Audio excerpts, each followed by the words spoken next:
계신 성령님 우리에게 말씀하시고 우리 가르치소서. 다시 우리 맘 열어주시고 주의 빛으로 밝혀 우리 인도하소. 한 번 더 고백합니다. 오늘 이곳에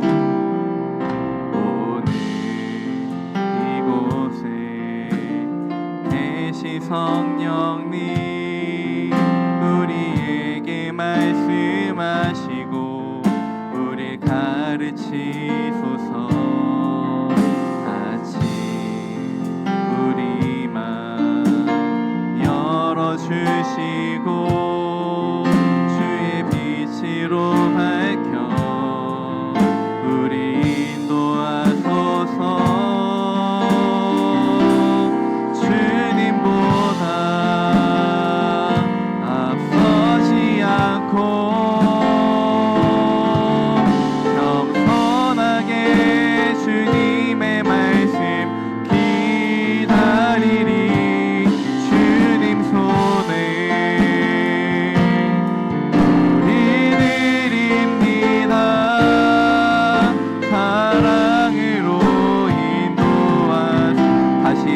고백합니다. 오늘 이곳에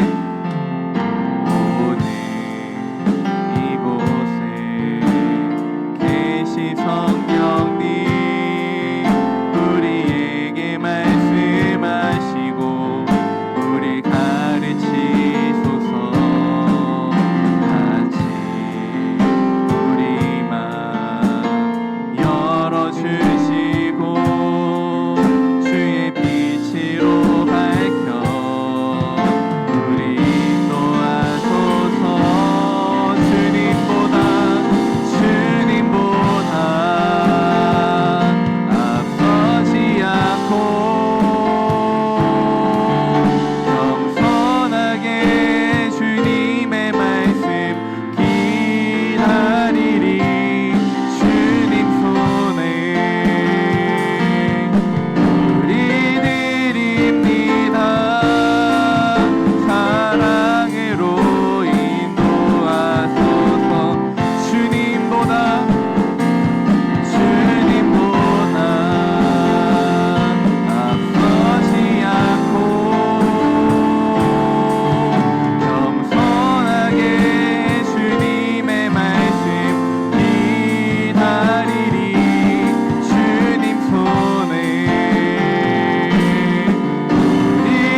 우리를 그 누구보다 사랑하시는 그 주님께 우리 기쁨으로 박수하며 찬양하도록 하겠습니다.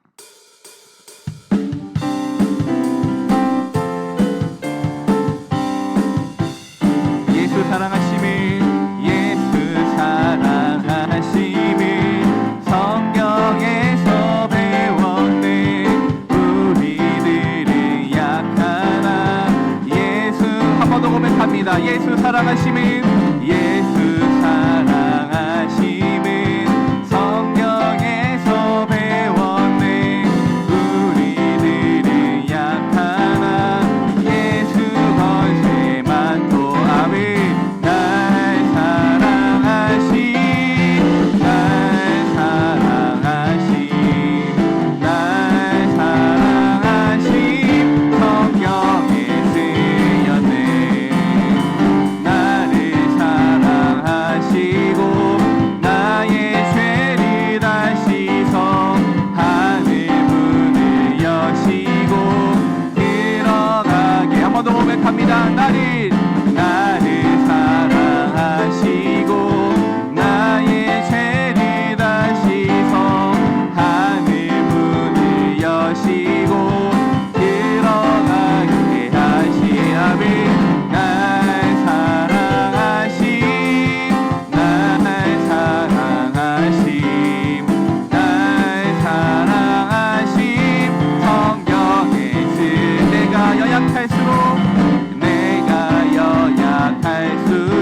마지막으로 날 사랑하심, 날 사랑하심, 날 사랑하심, 날 사랑하심. 성경에 쓰여 하나님의 은혜로 비슷해져 내 구속하여 주는 시간 알 수 없. 내가 믿고 또 의지하는 내 모든 형편 잘 아는 주님 늘 보호해 주실 것을 나는 확실히 아네. 왜 내게 굳은 믿음과 또 복음 주셔서 내 맘이 항상 편안시 난 알 수. 내가 믿고 또 의지하는 내 모든 형편 잘 아는 주님 늘 보호해 주실 것을 나는 확실히 아네. 왜 내게 성령 주셔서 내 마음 감동해 주 예수 믿게 하는 시간 알 수. 내가 믿고 또 의지하는 내 모든 형편 잘 아는 주님 늘 보호해 주실 것을 나는 확실히 아네. 주 언제 감히 하실지 밤에 혹낮에 또 주님 만날 그곳도 난 알 수 없고. 내가 믿고 또 의지하는 내 모든 형편 잘 아는 주님 늘 보호해 주실 것을 나는 마지막으로 내가 믿고 또 의지하는 내 모든 형편 잘 아는 주님 늘 보호해 주실 것을 나는 확실히 아네. 구주 예수 의지함이 심히 기쁜 일일세. 영생 허락 받았으니 의심아. 예수 믿는 것은 받은 증거만 보다. 예수 귀한 예수 믿음 더. 3절입니다. 구주 예수 의지하여 죄악 벗어버리네. 아미 받고 영생하면 주께 모. 예수 믿는 것은 받은 증거만 보다. 예수 귀한 예수 믿음 더. 구주 예수 의지하여 구원함을 얻었네. 영원 무궁지나도 주여 함께. 예수 믿는 것은 받은 증거만 보다. 예수 귀한 예수 믿는. 마지막으로 예수 믿는 것은 받은 증거만 보다. 예수 귀한 예수 믿음 더. 우주 예수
아멘.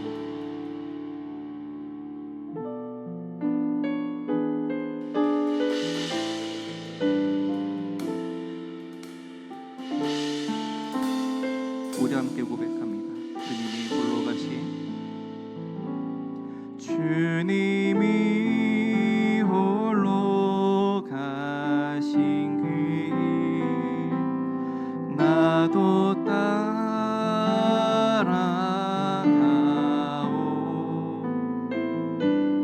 모든 물과 피를 흘리신 그 길을 나도 가오.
아버지 나를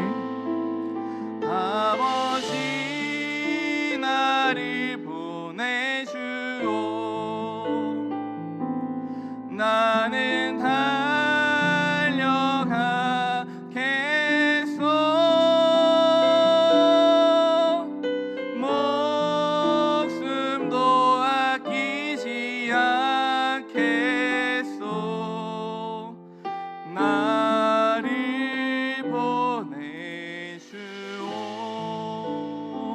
우리 시간 함께 마음 모아 기도하며 나아가기 원합니다. 우리 함께 예배를 위해서 기도할 때 거룩하신 하나님께 전심을 다해 예배하는 시간이 되게 하시고 오직 하나님만 영광 받으시는 예배, 은혜가 풍성한 예배가 되게 하소서. 두 번째로 담임 목사님을 위해 기도합니다. 말씀을 선포하시는 담임 목사님께 성령의 풍성한 은혜를 더하셔서 하나님의 말씀을 담대히 선포하게 하시고 맡겨주신 사명을 잘 감당할 수 있도록 능력과 강건함을 허락해 주소서. 마지막으로 교회를 위한 기도입니다. 말씀과 기도, 성령 충만함으로 준비된 교회가 되게 하시고 이를 통해 지금까지 50년, 앞으로의 50년을 하나님께서 기뻐하시는 일들을 많이 감당하는 능력 공동체, 헌신 공동체가 되게 하소서. 우리 세 가지의 기도 제목 놓고 함께 주여 한번 간절히 드시고 기도하도록 하겠습니다. 기도하겠습니다. 주여, 예배와 참다하시기 위하여 번심이 주님께서 도려 나아가는 시간이 되기를 원합니다. 예배와 참다하시 주님께 나아가는 예배가 되기를 원합니다. 주님 뜻하신 은혜를 온전히 사모하는 오직 주님만 영광 받으시는 그런 예배가 되기를 간절합니다. 또한 말씀을 선포하시는 잘못생님께 은혜를 더하셔서 그만큼의 은혜가 있게 해주시옵고 오직 주의 말씀만 전하는, 오직 주의 말씀만 담대히 선포하는 이 예배 시간 되게 하여 주시옵소서. 우리 교회가 그런 주님의 능력으로 충만한, 말씀과 기도가 충만하고 성령에게 충만한 교회이기 원합니다. 하나님, 우리가 맡기신 그 수많은 일들, 그 사명들 능히 감당하며 나아가기 원하고 저희가 우리 교회가 주님이 걸어가신 그 길을 걸어 나아가는 교회가 되게 하여 주시옵소서. 주의 크신 은혜가 우리 가운데 너무나 필요하오니, 주의 크신 은혜가 우리 가운데 넘쳐나게 가득히 소망하오니 저희 지상교회를 기억하시고 붙드셔서 주의 사명을 능히 감당하는 능력 공동체와 헌신 공동체가 되게 하여 주시옵소서. 주여 주여 주여, 이 시간 이 자리에 우리들 그 주에게 기도하며 나아갑니다. 주에게 간절히 부르시며 나아갑니다. 이 예배가 나올 때 주의 크신 은혜를 사모하게 해주시옵고 주의 크신 은혜 가운데 나아가며 주의 이름을 높이며 우리의 삶을 주게 헌신하시는 모든 사명자들이 되게 하여 주시옵소서. 주여, 이제 나온 우리들입니다. 예배 가운데 마음을 다하게 해주시옵고 주에게 우리의 길을 열며 우리 마음을 드리며 나아가는 이 시간에 되게 하여 주시옵소서. 주의 크신 은혜로 성령의 충만의 역사로 이 예배 모든 시점을 인도하시고 붙들어 주시옵소서. 주여, 그 놀라신 은혜와 성령의 충만함이 우리 모두의 심령 가운데 넘쳐나도록 인도하시고 붙들어 주시옵소서. 사랑의 주님, 감사합니다. 변함없는 사랑으로 부족한 저희를 수요 예배에 불러주시니 진심으로 감사드립니다. 우리의 생각대로 살아온 시간을 회개합니다. 저희의 부족함과 연약함을 용서하여 주소서. 오직 주님만을 의지하며 흔들리지 않는 굳건한 믿음을 가지고 살아가기 원하오니 주여, 저희를 긍휼히 여겨 주시옵소서. 이 시간 저희 복음오구역 기억하여 주시고 사랑하여 주시사 저희에게 지혜와 분별력을 주시고 이 지역의 소금의 빛과 역할을 다할 수 있도록 허락하여 주시옵소서. 말씀을 전하실 목사님께 성령의 능력을 주시고 우리의 삶이 변화될 수 있는 힘 있는 말씀을 주셔서 이 모든 말씀을 살아계신 예수님의 이름으로 간절히 기도드리옵나이다. 아멘.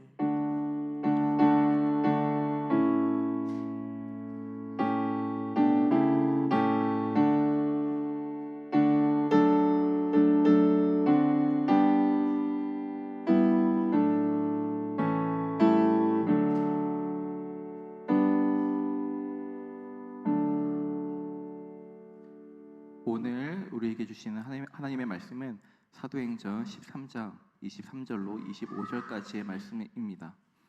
신약 210면에 있습니다.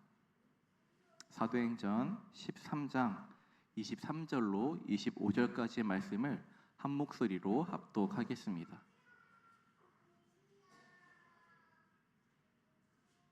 함께 읽겠습니다. 하나님이 약속하신 대로 이 사람의 후손에서 이스라엘을 위하여 구주를 세우셨으니 곧 예수라.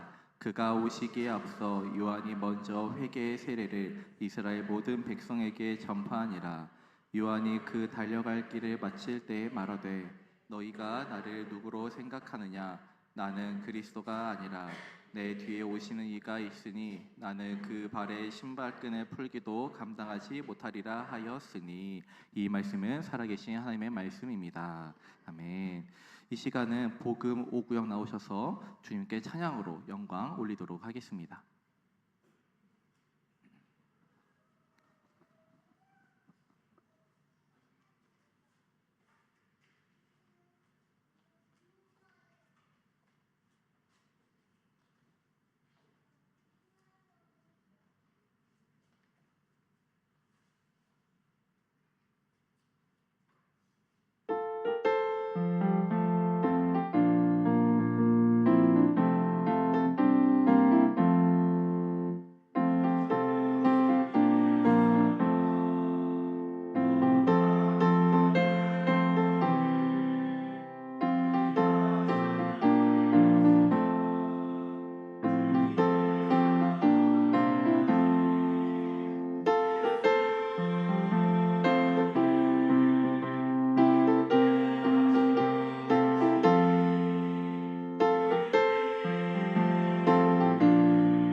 아멘.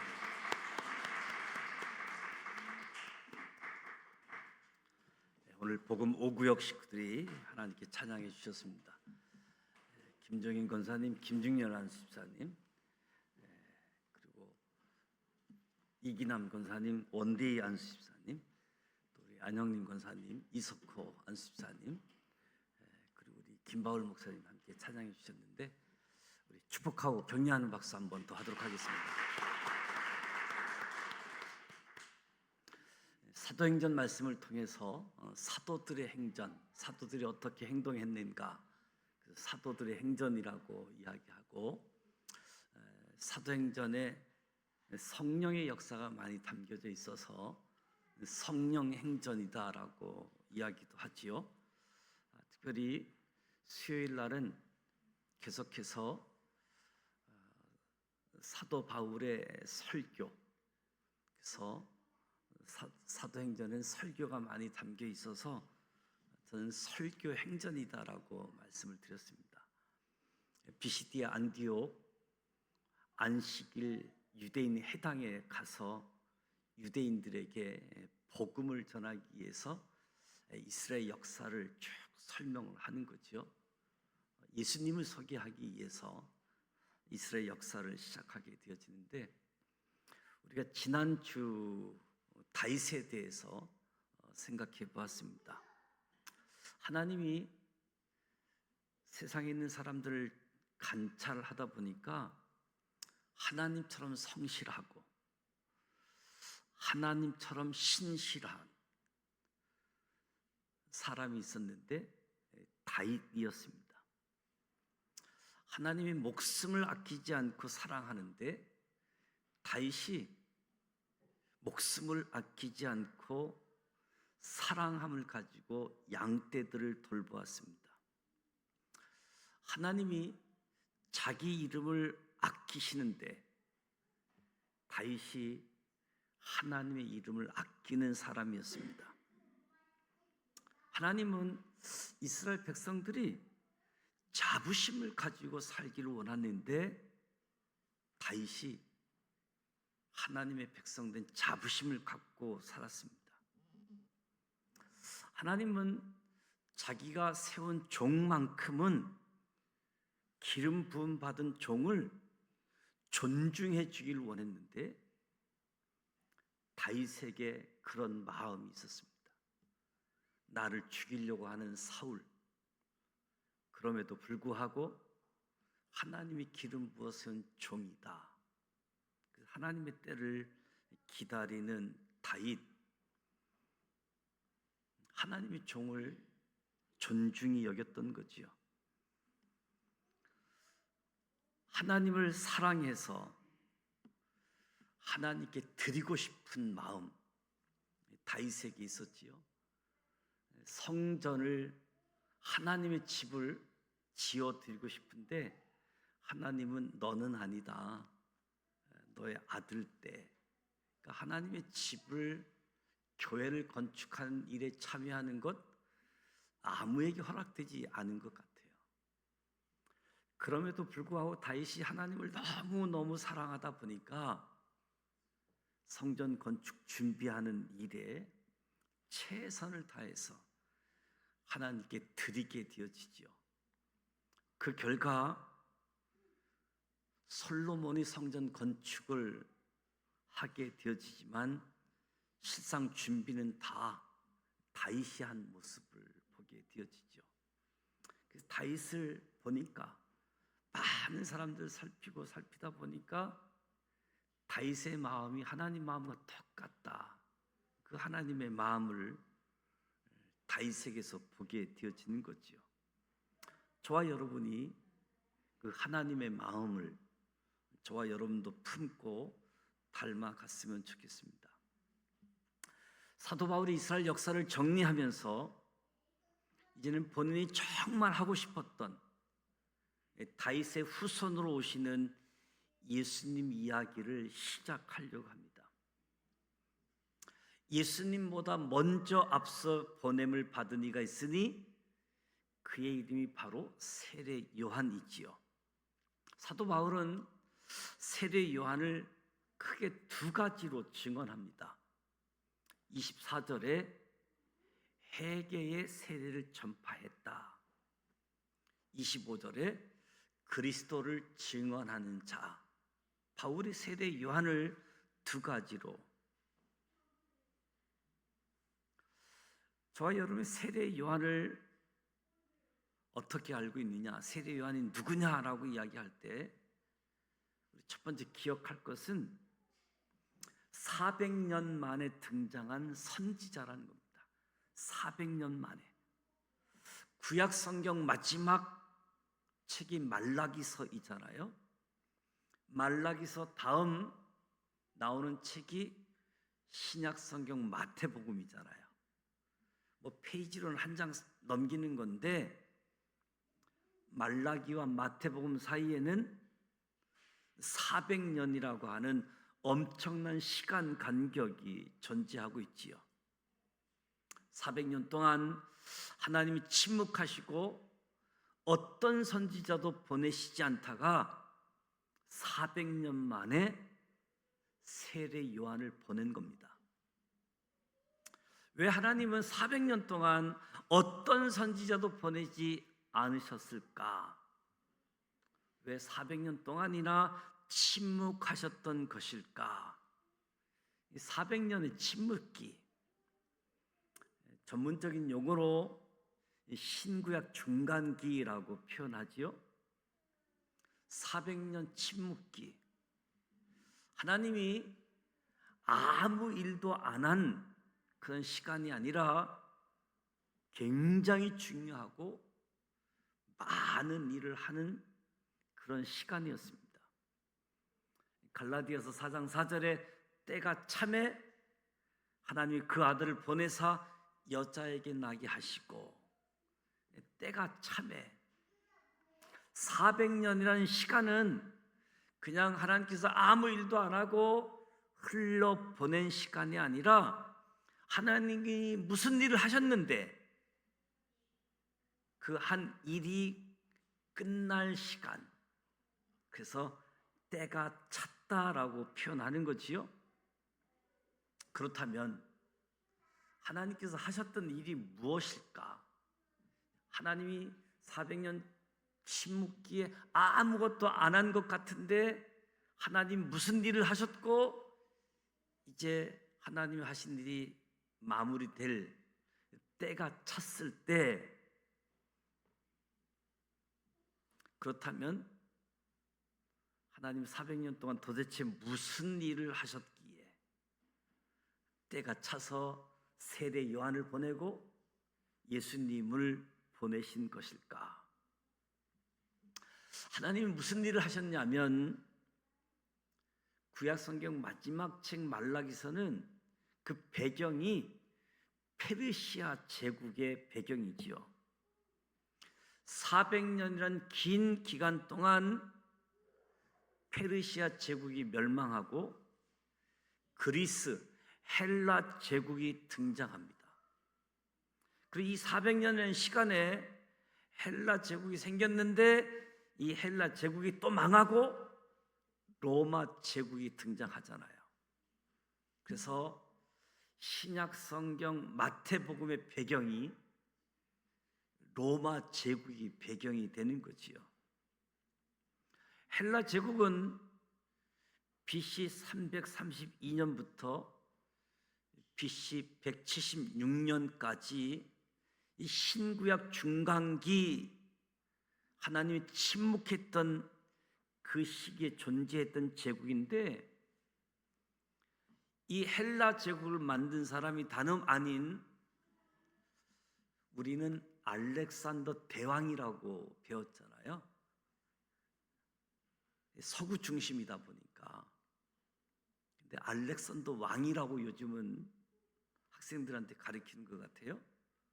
알렉산더 대왕 들어보셨잖아요. 이 알렉산더 대왕이 헬라 제국을 세우게 되어졌는데, 이 사람이 왜 중요하냐 하면 넓은 땅을 차지해서가 아니라 뭐 그 전에도 제국들은 다 넓은 땅을 차지했잖아요. 알렉산더 대왕 헬라 제국의 독특성이 뭐냐 하면 이 알렉산더 대왕은 공부를 좀 한 사람이에요. 공부한 사람.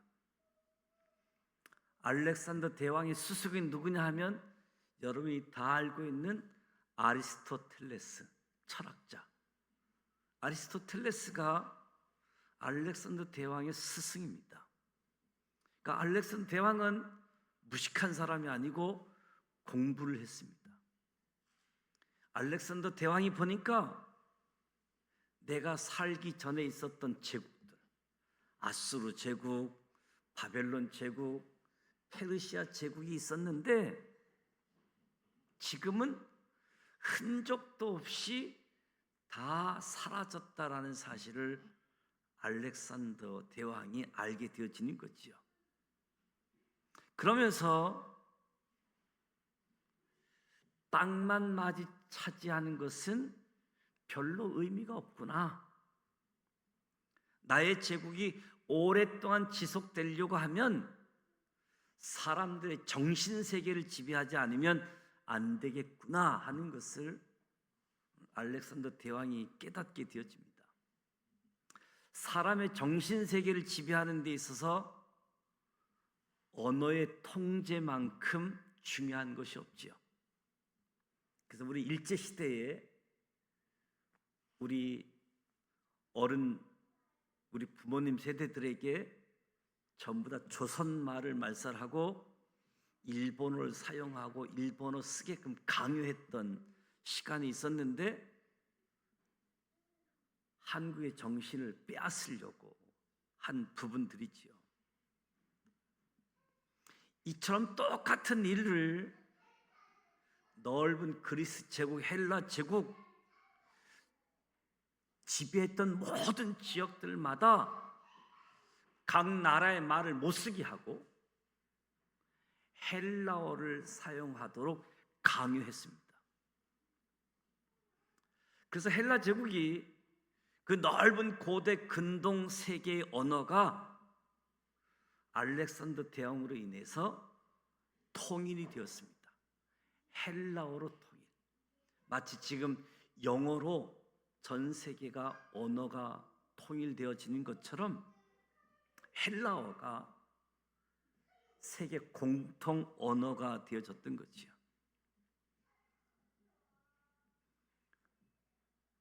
성경책도 헬라어로 번역되어졌기 때문에 이 성경도 세계화가 이루어지는데 결정적인 역할을 하게 되어집니다. 언어가 통일됐다는 게 무슨 중요한 일이냐라고 이야기할 때 예수님께서 십자가에 죽으시고 부활하신 뒤 승천하시면서 제자들에게 지상 명령을 내리잖아요. 너희는 온 천하에 다니며 만민에게 복음을 전파하라고. 그런데 언어가 통일되어 있지 않으면 제자들이 무슨 수로 선교를 할 수 있겠습니까?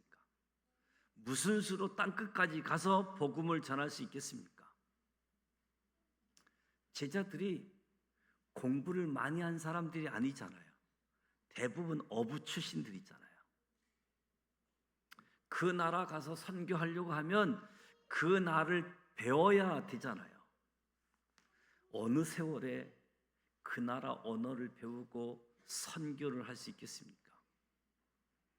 그런데 하나님께서 놀라운 작업을 다 해놓은 겁니다.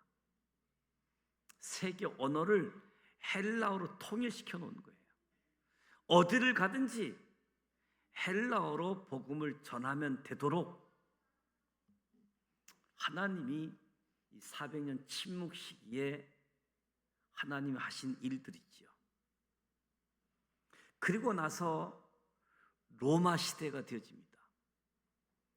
로마 시대에는 어떤 일이 벌어지느냐 하면 우리가 잘 알듯이 모든 길은 로마로 통한다. 로마로 통한다. 여러분 들어보셨고 아시지요? 모든 길은 로마로 통한다. 제국 전역에 걸쳐서 로마는 도로를 만듭니다. 도로를 만든 목적은 로마 군인들을 이동시키기 위해서였던 거지요. 지금도 로마 제국 시대의 길이 지금도 유럽에서 사용되고 있는 모습을 보면 그 오래전에 얼마나 대단한 길을 만들었는가 감탄할 정도인데, 이것도 얼마나 중요하냐면 세계 선교를 하려고 하면 온 땅에 다니면서 복음을 전하려고 하면 갈 길이 있어야지 되잖아요. 도로망이 있어야지 되잖아요.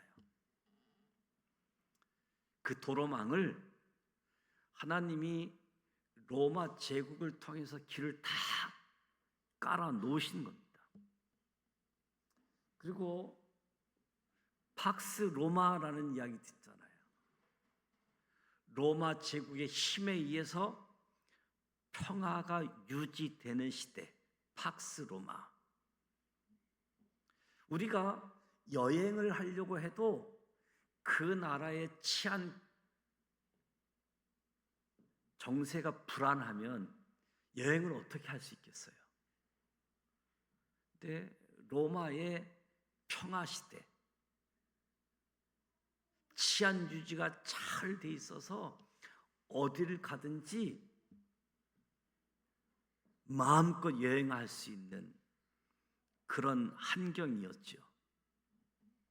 치안이 유지 안 되면 무서워서 뭐 테러를 당할까 봐, 죽을까 봐 못 가는데, 전국 어딜 가도, 로마가 다스린 나라는 어딜 가도 군인들이 있었기 때문에 평화의 시대였고, 선교를 할 수 있는 상황이 되어졌던 거지요. 그래서 세계 선교 여행을 편안하게 할 수 있었던 이유가 첫째는 언어가 통일되어졌고요. 길이 잘 닦여져 있었고 치안에 문제가 없었습니다. 놀라운 일들이 벌어졌던 거지요. 하나님은 침묵하고 계신 것으로 알고 있었는데 하나님은 아무 일도 안 하신 것이 아니라 세계 복음화를 전파하기 위하여 중요하다 생각하는 일은 하나님이 다 해놓으신 겁니다. 그리고 때가 참에 누구를 보내셨냐 하면 세례 요한을 먼저 보내셔서 주님 오실 길을 예비하시는데 주님 오실 길을 예비한다. 이 길은 사람들의 마음의 길을 준비하는 거죠. 사람들의 마음을 준비시키셔서 예수 그리스도가 오실 수 있도록 이런 배경 속에 구약 말라기 400년의 시간이 지나고 첫 등장한 선지자가 세례 요한이었다. 12월 초에 누가복음 1장에 대해서 말씀을 나누었습니다. 누가복음 1장에 보면 세례 요한에 대한 수태고지가 나오지요. 천사가 샤가랴여 무서워하지 말라. 너의 간구함이 들린지라.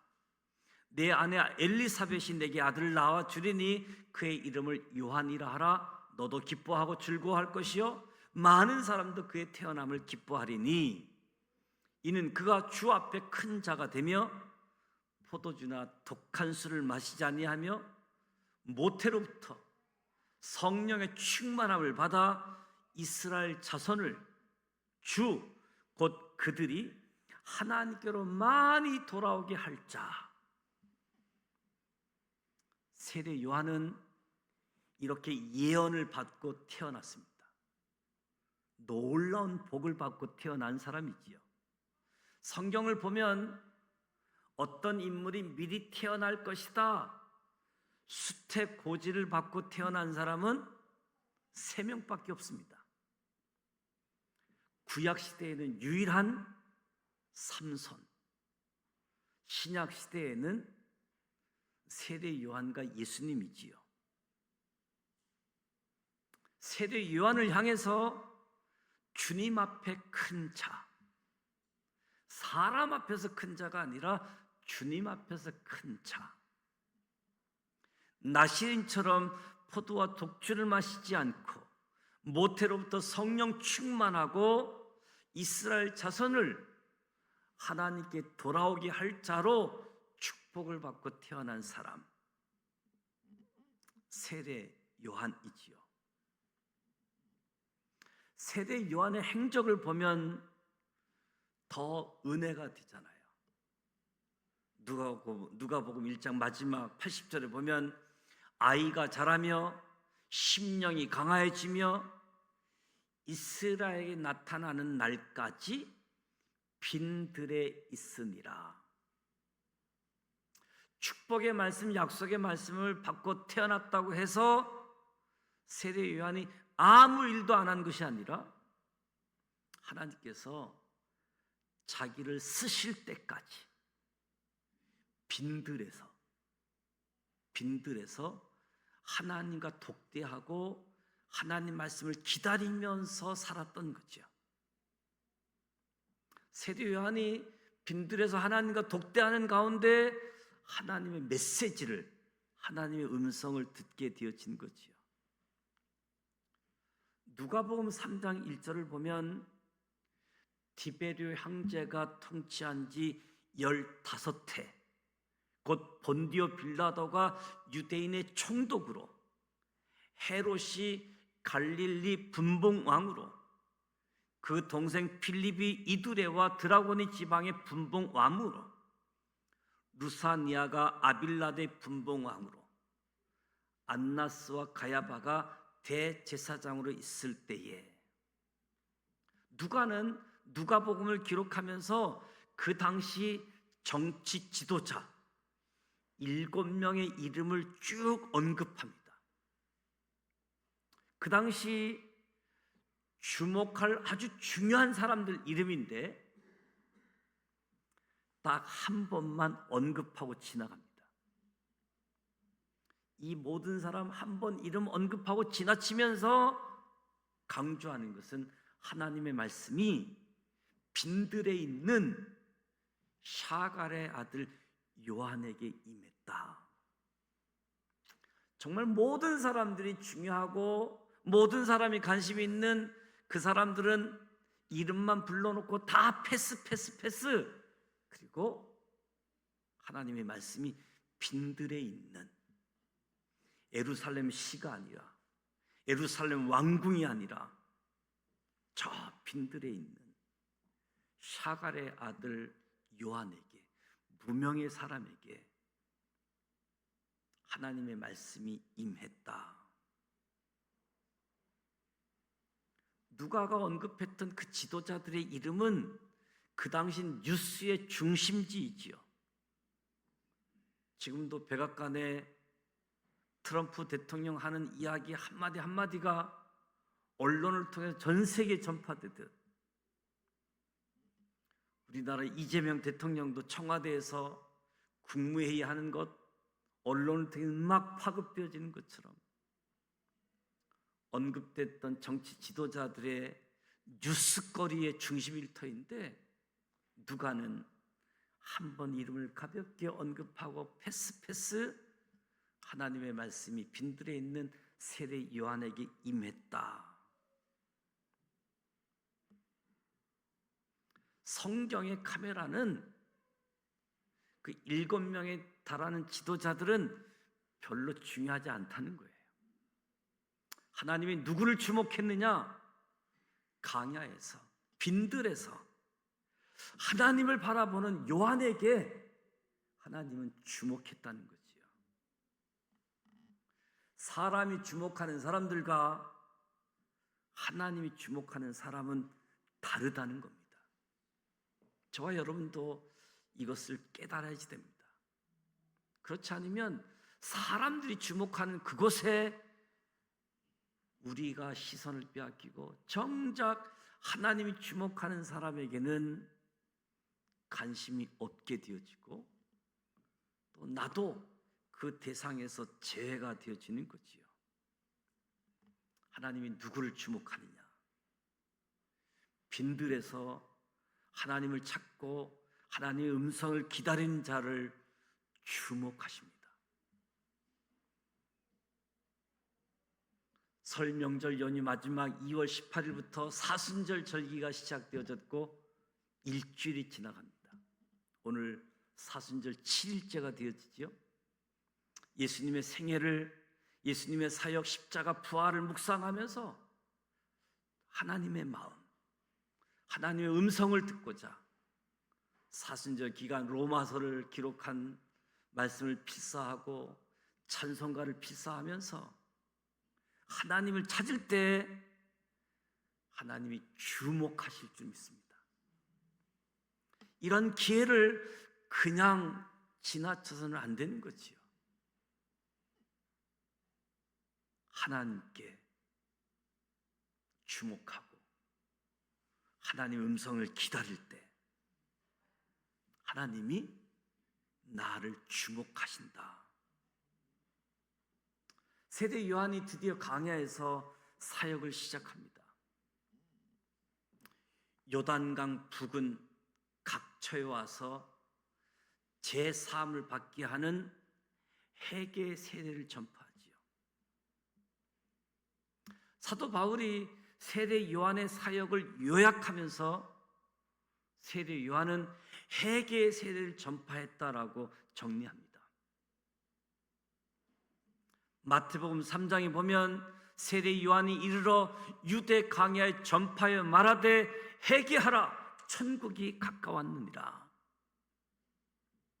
세례 요한의 사역을 하나로 집약하고 있는데 그것은 회개하라는 설교였습니다. 세례 요한이 설교를 많이 했습니다. 다양한 사람들을 만났고 다양한 사람들에게 설교했는데 주제는 딱 하나, 회개하라. 원 포인트 설교였습니다. 회개하라. 세상 사람들이 그렇게 좋아하는 메시지가 아니잖아요.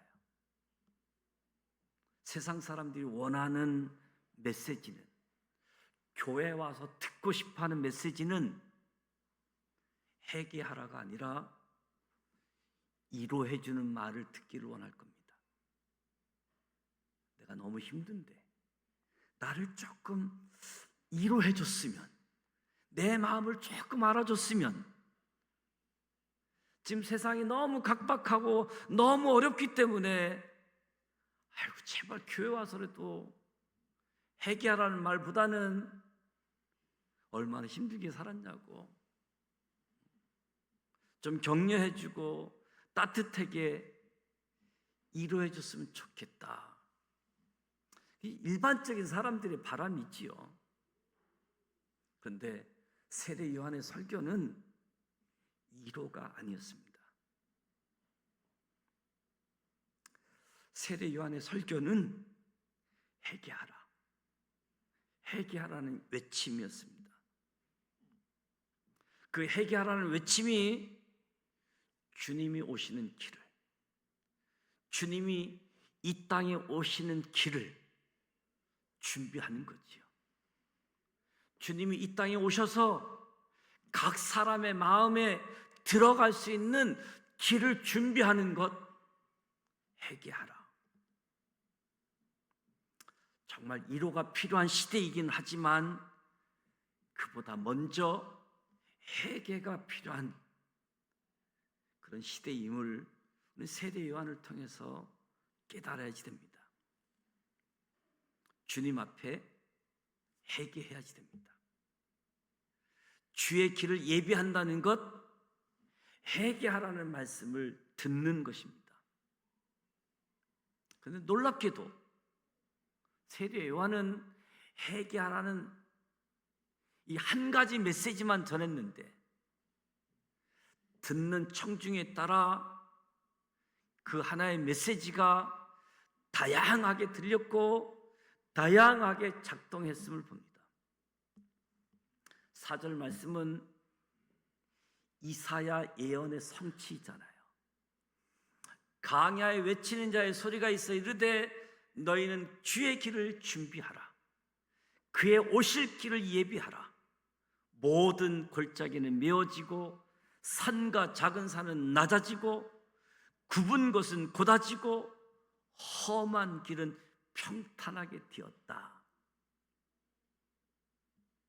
세례 요한의 설교가 회개하라 천국이 가까이 왔느니라, 이 세례 요한의 설교가 각 사람의 마음으로 주님이 오신 길을 예비하는데 사람들의 마음의 상태가 다 제각각이었던 거죠. 어떤 사람은 너무 열등감에 시달리고 너무 공허하고 계곡 같은 마음, 그런 마음을 세례 요한의 설교가 채워준 거지요. 열등감이 회복이 되어지고 계곡 같은 그 파인 마음들이 채워지면서 주님이 그 마음에 들어갈 수 있는 준비가 되게 해진 거지요. 어떤 사람은 마음이 너무 높고 산처럼 높고 교만해서 주님이 그 마음에 들어갈 수 없는데 세례 요한의 말씀을 들어보니까 그 높은 마음이 깎여지고 낮은 마음으로, 어떤 사람의 마음은 너무 굳어져 있고 막 꼬여 있는데 그 주님이 들어갈 수가 없는데 세례 요한의 말씀을 들어보니 마음이 펴지고, 어떤 사람은 마음이 상했고 거칠어져 있는데 세례 요한의 메시지를 들으니까 마음이 부드러워지고, 그래서 그 마음에 예수님이 찾아오고 예수님이 들어갈 수 있도록 세례 요한이 주님 오실 길을 준비한 거죠. 단순히 이 땅에 온 것뿐만 아니라 이 땅에 오셔서 이 땅에 사는 사람들의 마음속에 찾아 들어갈 수 있도록 그 길을 세례 요한이 준비한 겁니다. 오늘도 이런 역사가 우리 가운데 있기를 축복합니다. 누구를 만나든 만나는 사람의 마음에 주님이 들어가도록 세례 요한이 역할을 했는데, 오늘 저와 여러분도 세례 요한처럼 우리를 만나는 사람들이 아픈 마음들, 꼬인 마음들, 힘든 마음들이 다 펴지고 채워지고, 그래서 주님을 맞이하는데 걸림돌이 없도록, 주님 오시면 그냥 받아들일 수 있도록 저와 여러분도 세례 요한의 역할을 함께 감당하시길 원합니다. 회개하라는 말은 단순히 회개 기도하는 말이 아니지요. 8절에 회개에 합당한 열매를 맺지라. 회개하라는 것은 삶이 바뀌라, 삶이 변화하라고 하는 거지요. 속으로 아브라함이 우리 조상이라 말하지 말라. 하나님이 능히 이 돌들도 아브라함의 자손이 되게 할 수 있다. 유대인들이 너무나 헛된 생각을 가지고 있습니다. 우리 아브라함의 자손이야. 저놈들은 선택받지 못한 이방인들, 우리는 선택받은 아브라함의 백성이야. 그들을 향해서 세례 요한이 착각하지 마.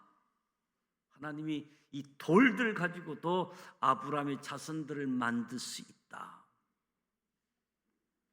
한마디로 아브라함의 자손이라는 이유를 가지고 안심하지 말라는 겁니다. 회개에 합당한 열매가 없으면 안 된다는 거지요. 없으면 어떻게 되느냐? 좋은 열매 안 맺히면 찍혀 불에 던져진다. 나는 포도나무에 너희는 가지인데 좋은 열매를 맺지 않은 나무마다 내가 찍어버리겠다. 이런 말씀은 잘 귀에 들려지고 마음판에 새겨져야지 됩니다. 잘못된 교리, 잘못된 신앙을 만들게 되어지죠. 한번 구원받았으면 괜찮아? 잘못된 생각들이지요. 오늘 말씀은 속으로 내가 세례 받았다고 안심하지 말라고, 내가 모태 신앙인이라고 안심하지 말라고, 내가 어려서부터 교회 다녔다고 안심하지 말라. 회개에 합당한 열매가 없으면 찍어 던져버리라. 성경은 믿음과 행위를 구분하고 있지 않습니다. 행함이 없는 믿음은 그 자체가 죽은 믿음이라고 말씀하시잖아요. 삶에 합당한 열매가 뭐냐고 궁금해서 물어봅니다. 10절에 보면 무리가 물어 이르되 무엇을 하리이까? 대답하되 이것이 합당한 열매다. 옷 2벌 있는 자는 옷 없는 자에게 나눠주라. 먹을 것이 있는 자도 나눠주라. 세리들도 와서 묻습니다. 그러면 우리는 어떻게 하는 것이 회개에 합당한 열매를 맺는 것입니까? 부가된 것 외에 거두지 말라. 군인들도 묻습니다. 어떻게 해야지 됩니까? 다 삶을 이야기하는 거예요. 사람들에게 강탈하지 말고, 거짓으로 고발하지 말고, 받는 것 가지고 족한 줄 알라. 한마디로 우리 삶이 변화되어야 된다는 것을 말씀해 주는 거지요. 회개에 합당한 열매, 변화된 삶. 저와 여러분이 진짜 예수 믿는다라고 한다면 우리의 삶이 변화되어야 할 줄 믿습니다. 우리가 주일날 거듭남에 대해서 말씀했는데 물과 성령으로 회개의 깨끗한 씻음, 성령의 역사로 새 생명 얻는 것. 노력으로 생명을 만들 수는 없잖아요. 하나님의 역사로 생명이 잉태되어지는 거지요.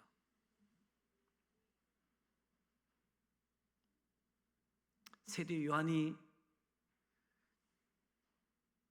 찾아온 사람들에게 회개하라 이야기하면서 세례 요한이 그들에게 너희들 나처럼 광야에 나와서 약대 옷을 입고 메뚜기 석청을 먹고 나처럼 외치라 이렇게 말하고 있지 않는다는 거지요.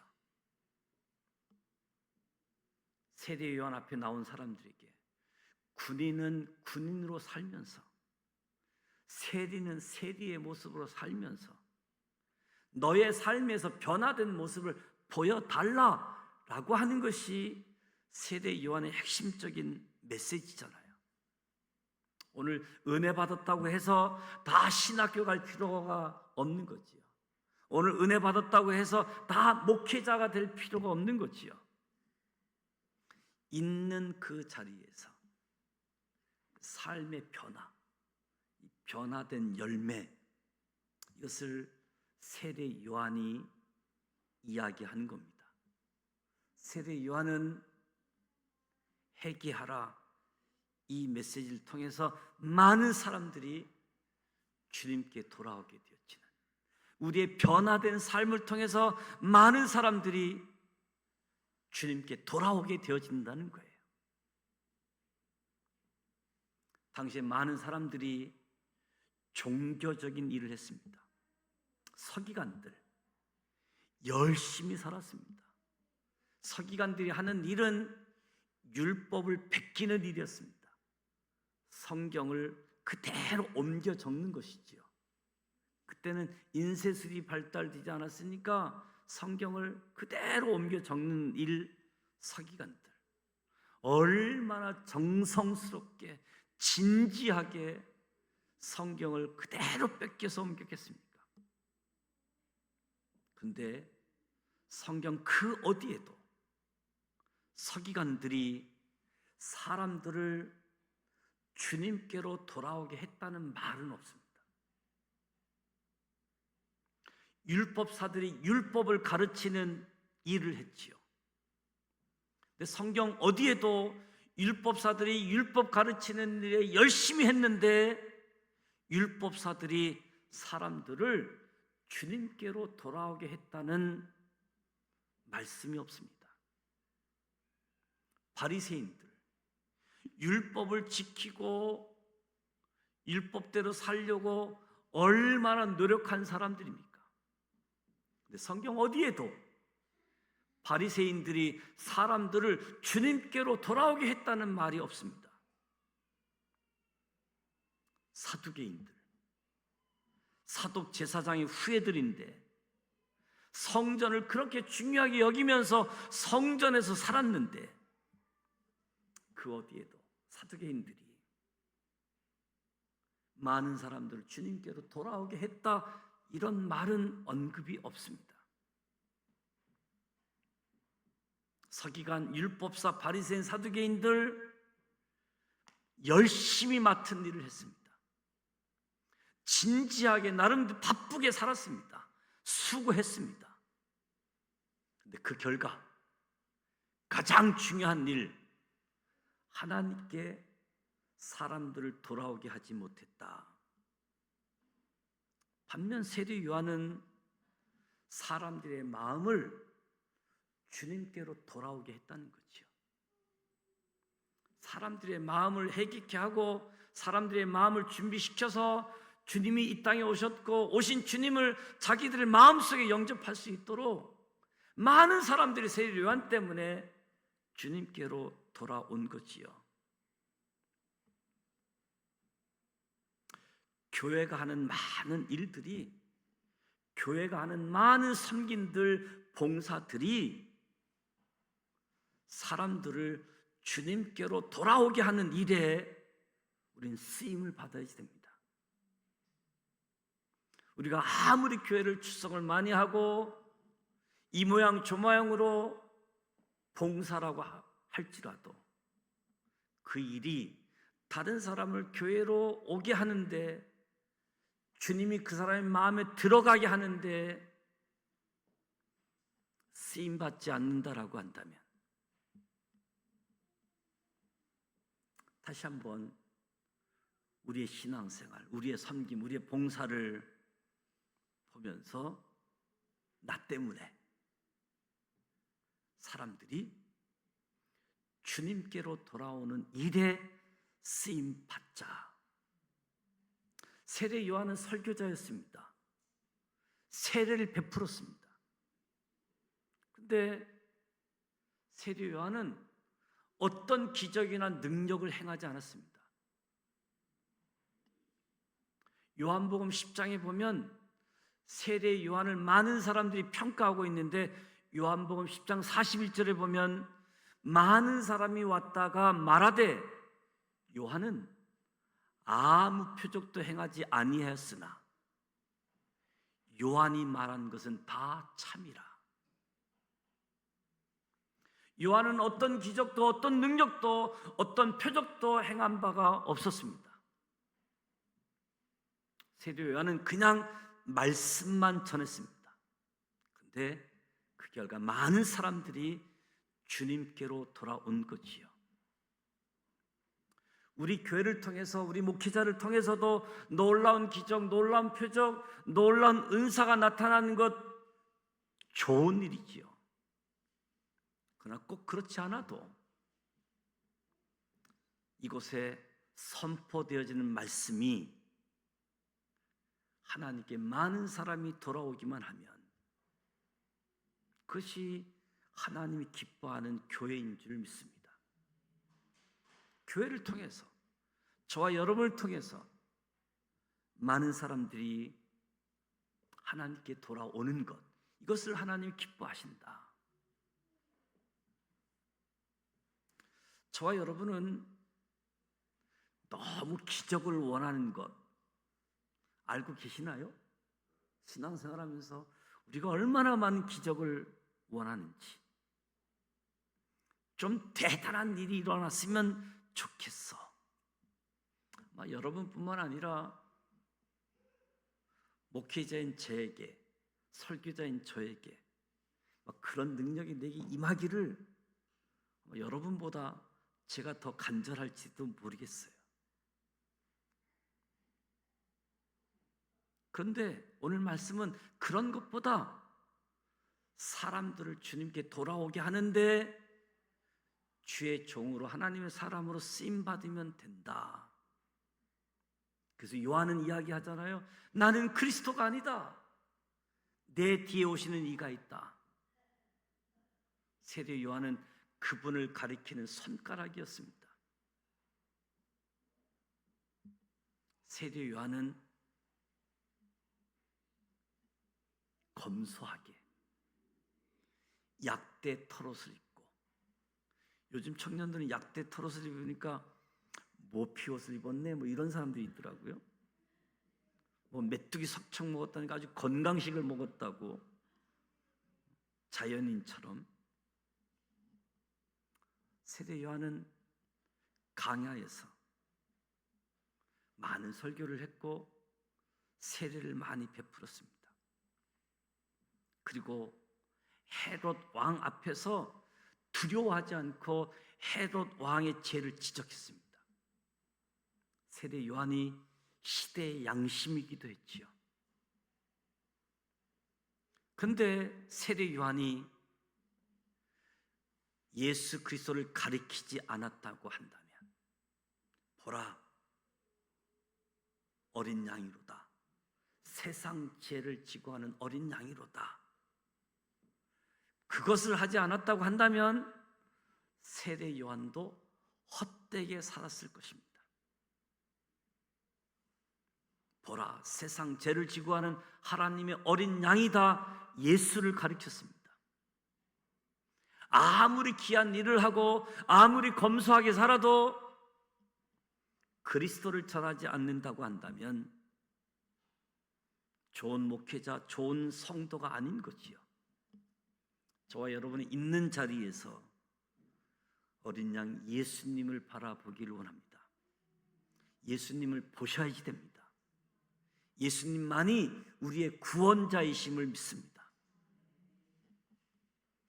세례 요한이 내가 말한 바 나는 그리스도가 아니야, 그의 앞에 보내심을 받은 자로 한 것을 증언할 자는 너희라고 세례 요한을 따르는 세례 요한의 제자들에게,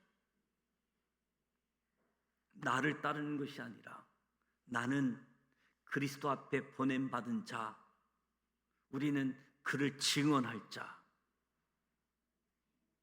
신부를 취할 자는 신랑이나 서서 신랑의 음성을 듣는 친구가 크게 기뻐하노니 세례 요한은 나는 이런 기쁨으로 충만하다.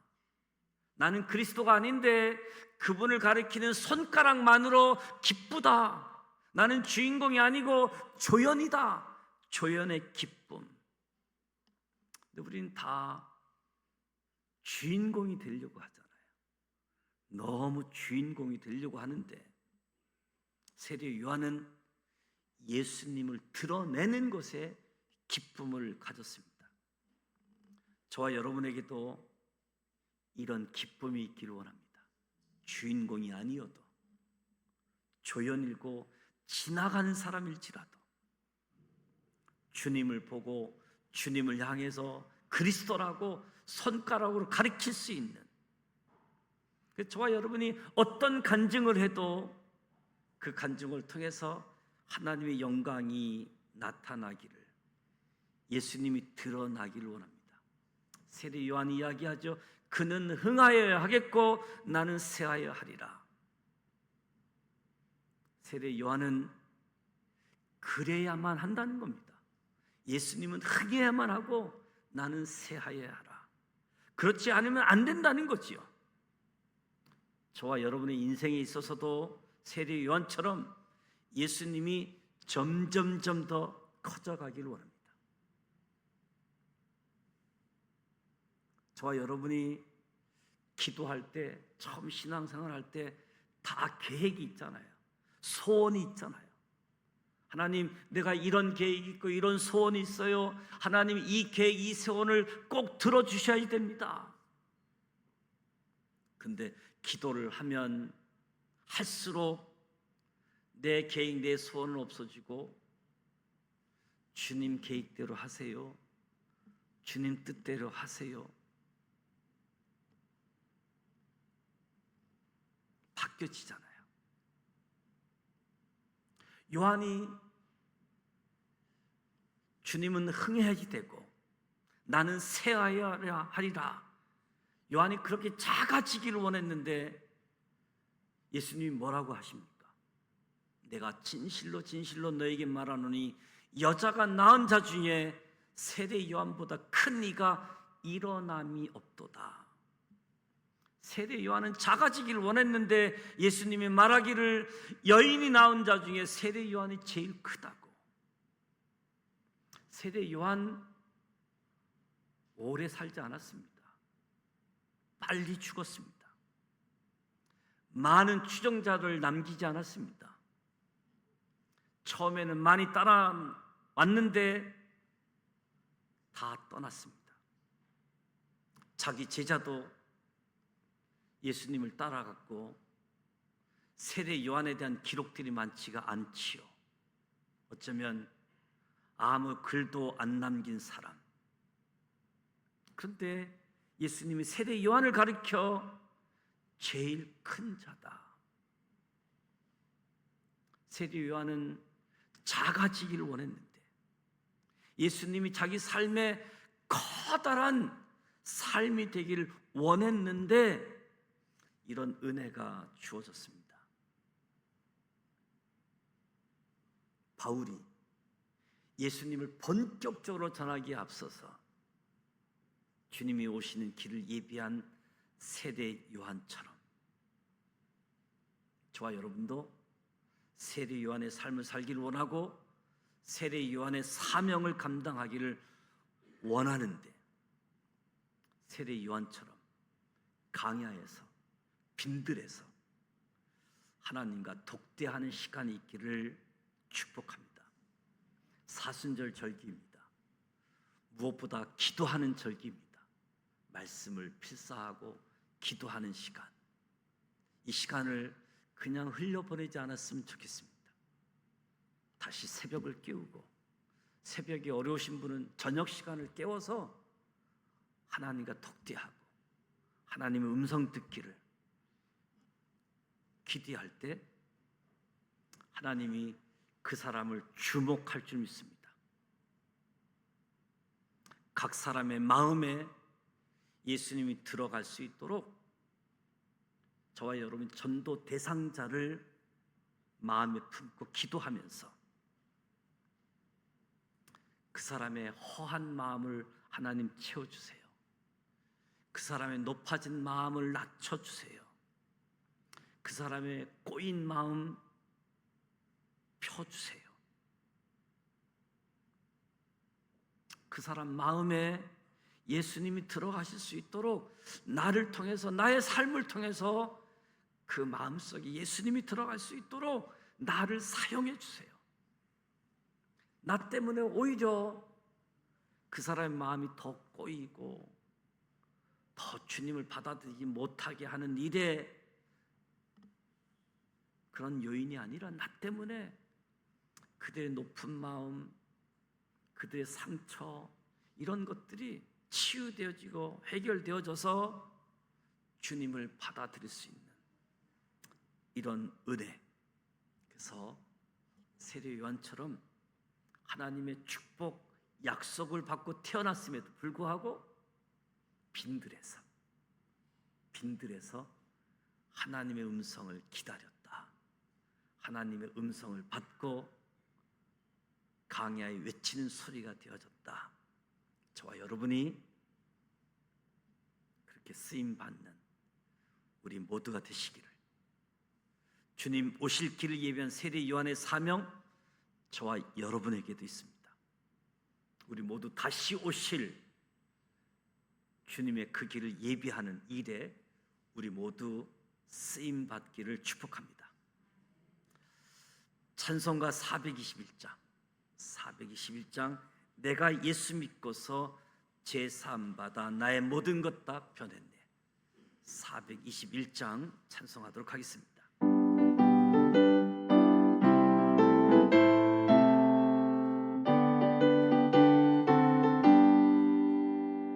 내가 예수 믿고서 제사함 받아 나의 모든 것 다 변했네. 지금 내가 가는 길 천국 길이요 주의 피로 내 죄가 씻겼네. 나의 모든 것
때가 참에 하나님이 준비하십니다.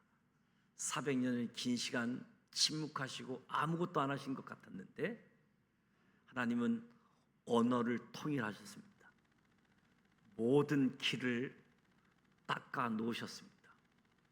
그리고 하스몬 왕조가 등장하면서 메시아에 대한 열망이 그 어느 때보다 높아진 때, 그때 세례 요한이 보내졌고 예수님 오시는 길을 준비하게 되어졌습니다.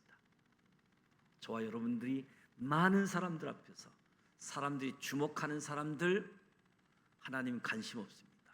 다 패스. 빈들이라고 할지라도 하나님을 찾고 하나님 기다리는 사람을 하나님 주목하시고 하나님 임하셨다. 저와 여러분이 하나님께 주목받는 사람들이 되기를, 그리고 우리의 변화된 삶이 많은 사람들을 주님께 돌아오게 하는 일에 쓰임받는, 내가 마치 주인공처럼 나를 드러내는 일에 관심이 아니라 그 모든 열심들이 또 다른 사람이 주님께로 돌아오는 일에 쓰임받았다.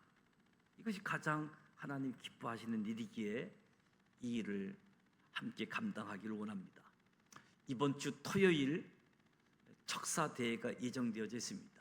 5시까지 오셔서 식사를 함께 하시고 아마 6시부터 척사대회가 진행될 예정인데 좀 더 식사가 빨라지면 좀 더 일찍 시작하겠지요. 함께 오셔서 교제 나눠주셨으면 좋겠습니다.